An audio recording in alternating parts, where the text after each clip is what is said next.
कृष्ण। ओम नमो भगवते वासुदेवाय नमः। आप सभी को सफला एकादशी की हार्दिक शुभकामनाएं। आइए आज के वीडियो में हम सफला एकादशी की व्रत कथा का श्रवण करेंगे। सफला एकादशी का व्रत हर साल पौष महीने के कृष्ण पक्ष में रखा जाता है। ऐसा कहा जाता है कि इस दिन व्रत रखने और भगवान विष्णु की विधि विधान से पूजा करने से व्यक्ति के सभी काम सफल होते हैं। आइए हम भी भगवान विष्णु का ध्यान करते हुए सफला एकादशी की व्रत कथा का श्रवण करते हैं। प्रेम से बोलिए विष्णु भगवान की जय। सफला एकादशी की व्रत कथा। मोक्षदा एकादशी की उत्तम व्रत कथा का श्रवण कर भाव विभोर होकर अर्जुन बोले, हे भगवान, मोक्षदा एकादशी की व्रत कथा सुनकर मैं धन्य हुआ। हे दीन बंधु, अब कृपा कर पौष मास के कृष्ण पक्ष की एकादशी के विषय में बताएं। उस एकादशी का क्या नाम है? उस दिन किस देवता की पूजा होती है और उसके व्रत की विधि क्या है? कृपा कर यह सब आप मुझसे विस्तार पूर्वक बताएं। श्री कृष्ण भगवान बोले, हे पार्थ, तुम्हारे स्नेह के कारण मैं तुम्हारे प्रश्नों का विस्तार सहित उत्तर देता हूँ। अब तुम इस एकादशी व्रत का महात्म्य सुनो। हे अर्जुन, इस एकादशी का नाम सफला है। इस एकादशी के आराध्य देव नारायण हैं। इस एकादशी के दिन श्रीमन नारायण जी की विधिवत पूजन करना चाहिए। हे अर्जुन, इसे सत्य जानो कि जिस भांति नागों में शेष नाग, पक्षियों में गरुण, ग्रहों में सूर्य चंद्र, यज्ञों में अश्वमेघ और देवताओं में भगवान विष्णु श्रेष्ठ हैं, उसी प्रकार सभी व्रतों में एकादशी व्रत श्रेष्ठ है। हे पांडुनंदन, एकादशी का व्रत करने वाले भगवान विष्णु को अति प्रिय हैं। इस एकादशी में नींबू, नारियल, नैवेद्य आदि अर्पण करके भगवान नारायण की पूजा करनी चाहिए। मनुष्य को 5 सहस्त्र वर्ष तपस्या करने से जिस पुण्य का फल मिलता है, वह पुण्य भक्ति पूर्वक रात्रि जागरण सहित सफला एकादशी का व्रत करने से मिलता है। हे अर्जुन, अब तुम सफला एकादशी की कथा ध्यान पूर्वक सुनो। बहुत समय पूर्व चंपावती नगरी में महिष्मान नामक एक राजा राज्य करता था। उसके 4 पुत्र थे। उन पुत्रों में सबसे बड़ा लुम्पक नामक उसका पुत्र महापापी और दुष्ट था। वह हमेशा पर स्त्री गमन में तथा वेश्याओं के यहाँ जाकर अपने पिता का धन व्यय किया करता था। देवता, ब्राह्मण, वैष्णव आदि सुपात्रों की निंदा करना उसका नित्य का काम था।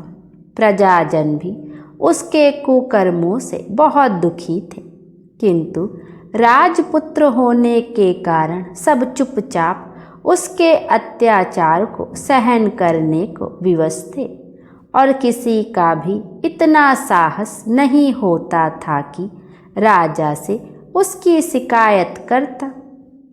किंतु बुराई अधिक समय तक पर्दे में नहीं रहती।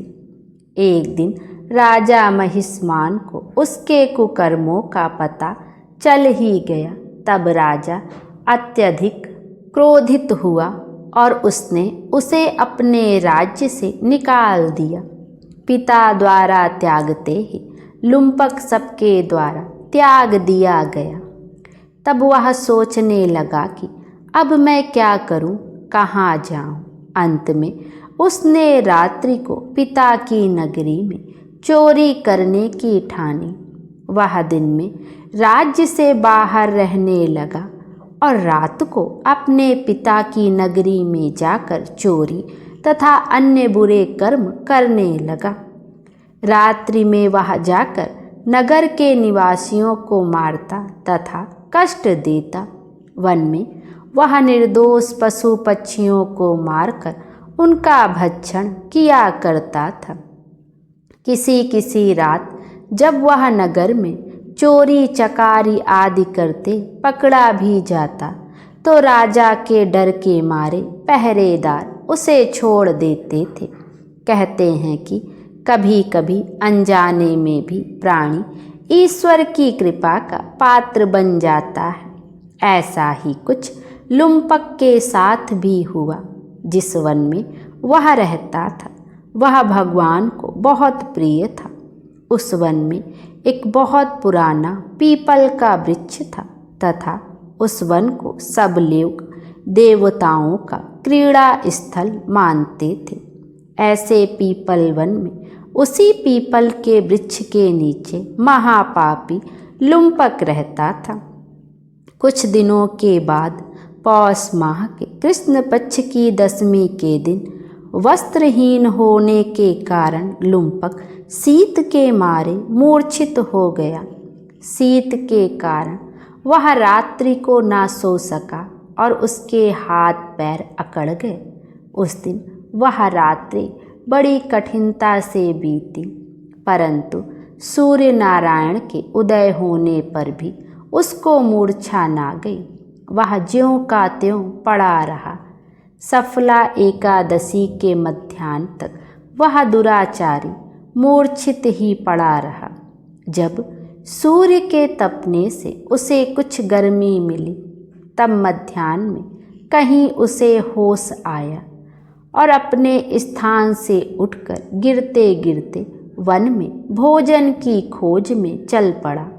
उस दिन वह जीवों को मारने में असमर्थ था, इसलिए जमीन पर गिरे हुए फलों को लेकर पीपल के वृक्ष के नीचे गया।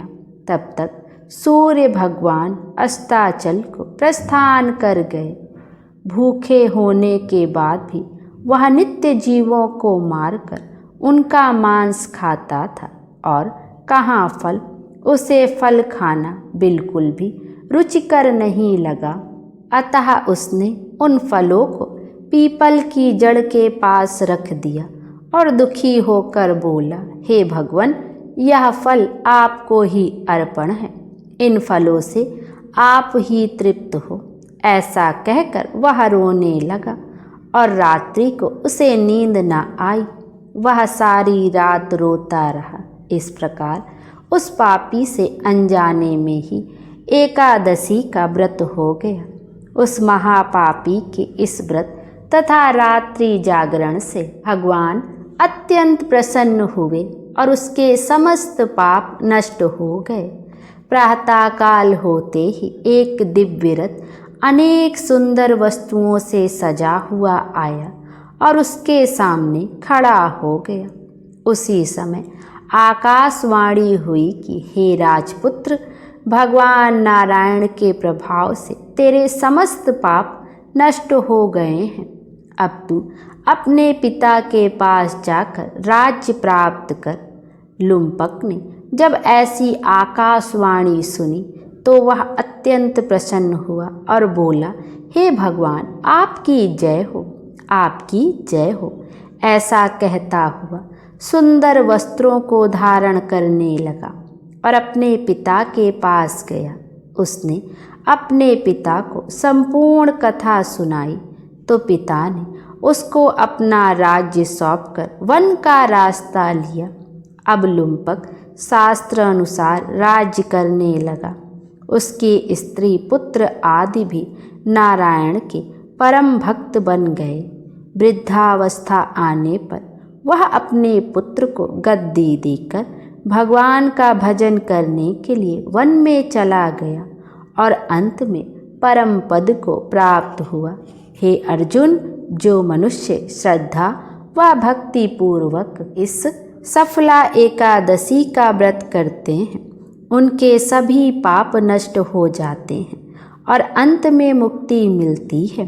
हे अर्जुन, उन मनुष्यों को पूछ और सींगों से रहित पशु जान, जो इस सफला एकादशी व्रत के महात्म को पढ़ने अथवा सुनने से प्राणी को राजसू यज्ञ का फल प्राप्त होता है।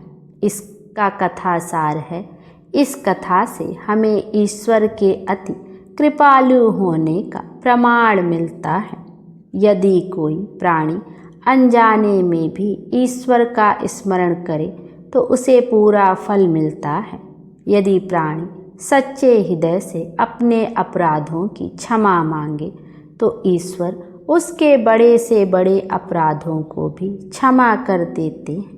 लुम्पक जैसा महापापी भी भगवान नारायण की कृपा से बैकुंठ का अधिकारी बना। बोलिए विष्णु भगवान की जय। आइए अब विष्णु जी की आरती का भी श्रवण करते हैं। ओम जय जगदीश हरे, स्वामी जय जगदीश हरे।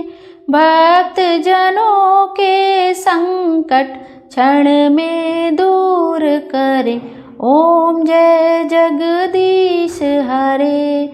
जो ध्यावे फल पावे, दुख बिन से मन का। सुख संपत्ति घर आवे, कष्ट मिटे तन का। ओम जय जगदीश हरे। मात पिता तुम मेरे, शरण गहूँ मैं किसकी। तुम बिन और न दूजा, आस करूँ मैं जिसकी। ओम जय जगदीश हरे। तुम पूरन परमात्मा, तुम अंतर्यामी। पार ब्रह्म परमेश्वर, तुम सबके स्वामी। ओम जय जगदीश हरे। तुम करुणा के सागर, तुम पालन करता। मैं मूरख खल कामी, कृपा करो भरता। ओम जय जगदीश हरे। तुम हो एक अगोचर, सबके प्राणपति। किस विध मिलूं दया मैं, तुमको मैं कुमति। ओम जय जगदीश हरे। दीन बंधु दुख हरता, तुम रक्षक मेरे। करुणा हस्त उठाओ, द्वार पड़ा मैं तेरे। ओम जय जगदीश हरे। विषय विकार मिटाओ, पाप हरो देवा। श्रद्धा भक्ति बढ़ाओ, संतन की सेवा। ओम जय जगदीश हरे। श्री जगदीश जी की आरती जो कोई नर गावे। कहत शिवानंद स्वामी, सुख संपत्ति पावे। ओम जय जगदीश हरे। स्वामी जय जगदीश हरे। बोले विष्णु भगवान की जय। विष्णु भगवान हम सब की मनोकामना पूर्ण करें और हमारे जीवन को खुशियों से भर दें। Thank you. Radhe Radhe. Hare Krishna.